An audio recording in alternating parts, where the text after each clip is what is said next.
And I struggle with it for a couple of reasons. Number one, I had never had wealth around me. I didn't have it in my community, and yet I knew very early on that I didn't want to wear poverty. Poverty didn't fit me well. It didn't work for me. I didn't like it, and I didn't even know that what we didn't have, because all of my needs were met as a child. My family, they met my needs, but I also knew what lack felt like. I knew what not having enough. I grew up in a home where my father said we couldn't afford that. We couldn't afford that. 5 years after I graduated from high school, my father looked up one day and he said, "Lisa, where's your class ring?" I said, "Oh, I didn't get it." He said, "Why?" I said, "Because we couldn't afford it." He said, "Where's your Letterman's jacket?" I was an 8-time Letterman athlete. He said, "Where's your Letterman's jacket?" I said, "Oh, I didn't get it." He goes, "Why?" I said, "Because we couldn't afford it." He goes, "Where's your senior class pictures?" I said, "Oh, I didn't get it." He said, "Why?" I said, "Because we couldn't afford it." He said, "What made you think we couldn't afford it?" He goes, he said, "What made you think we couldn't afford it?" And I replied to him, "Because every time I asked you for other stuff, you said we couldn't afford it, so I just assumed we couldn't afford that as well." And I never forget the look on my father's face of hurt and pain, because I had taken on his conversation. And here's what I really want people to get, that anywhere that you are is okay. If you're on the mountaintop, if you're at a high point in your life, design a way to stay there. But if you're going through a valley or you're going through a transition, that's okay and necessary, as long as, if you're going through a dark part in your life or a low point in your life or a transition point, as long as you don't take out real estate and stay there. Just keep moving. Every journey, every part of my journey is okay. Even this one today, where this year, I stand to triple, quadruple my income from last year, and that's huge for me.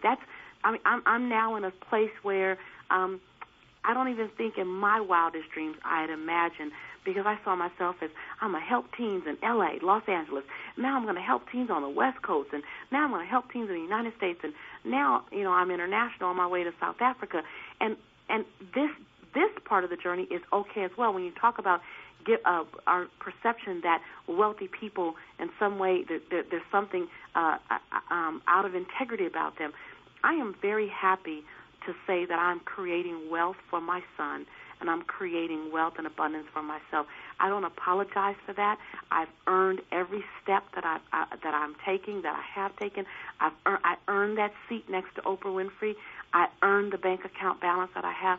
I've earned that. And as long as we know that we've earned it, and as long as we know that at the end of the day we're doing the best we can with what we have, and that if the more we have, the better we can do, that there's no apologies. I used to think that if I got too wealthy or if my financial status changed, I would no longer be like the people in my community. Well, guess what? The best thing I can do for the people in my particular community is not have their same bank account balance.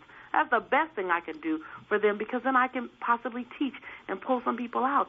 And so I used to really have to coach myself around finances, and I got through that. And you mentioned something. You said, get someone that's better at it than you are. Get someone that's doing.